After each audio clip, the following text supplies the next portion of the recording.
민족의 대명절 추석이 다가왔습니다. 국민 여러분, 사랑하는 가족과 따뜻하고 넉넉한 한가위 보내시길 바랍니다. 지난 설 명절에는 우리는 현직 대통령의 사상 초유의 친위 군사 쿠데타로 긴장 속에서 보내야만 했습니다.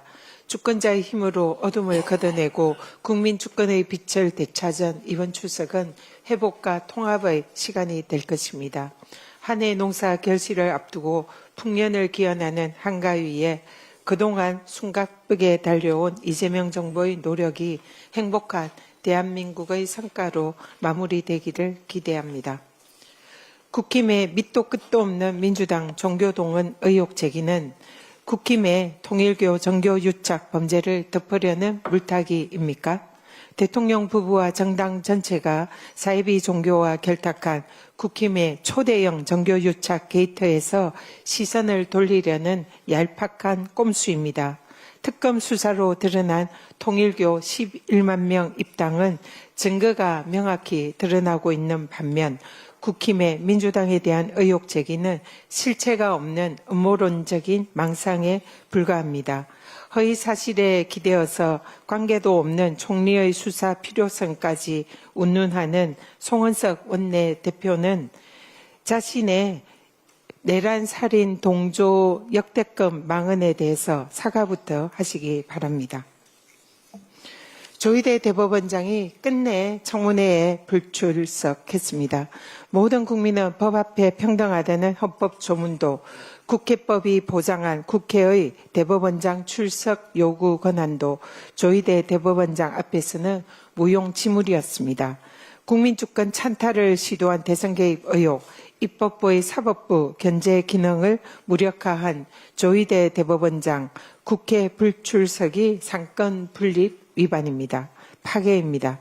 조희대 사법부의 직위원 감사기도 점입 가경입니다. 대법원 감사위가 직위원 판사에게 면죄부를 발부하자마자 증거인멸성의 휴대폰 교체, 22호의 접대 제보 등 술 접대 의혹 관련 정황이 쏟아져 나왔습니다. 공수처의 직위원 압수수색 영장을 기각한 법원은 자기평 감사기의 끝판왕입니까? 법과 국민위에 군림하려 한 자, 법과 국민의 이름으로 반드시 심판받을 것입니다. 민주당은 결코 지치지 않고 국정감사에서 조희대 대법원의 대선 개입 의혹과 직위원 판사의 비위 의혹의 진상을 끝까지 밝혀내겠습니다. 검찰개혁에 저항하는 검찰의 부적절한 행태 절대 자시하지 않겠습니다. 어제 김건희 특검 소속 파견검사 40명 전원의 명의로 입장문을 발표를 했습니다. 사실상 검찰개혁에 저항하는 집단 항명으로 볼 수밖에 없습니다. 이들의 입장 발표는 김건희 특검 파견검사들만의 입장이 아닌 검찰개혁에 저항하는 검찰 전체의 입장을 대변한 것으로 보입니다.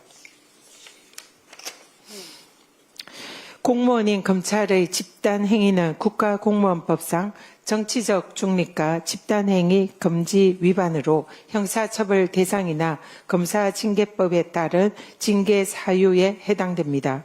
이번 검찰개혁에 반대하면서 벌인 검찰의 집단행위는 공무원인 신분을 망각하고 검사들이 특권의식이나 우월감에 빠져 있는 것으로 밖에 볼 수 없습니다. 특검에 강력 요구합니다. 파견 검사들이 태업이나 조기 복귀 움직임으로 특검 수사나 공소 유지가 조금이라도 차질을 빚는다면 김건희 국정농단의 진실 규명을 바라는 국민의 열망을 저버리는 것으로 엄중한 책임을 물을 것임을 강력히 경고합니다. 이상입니다.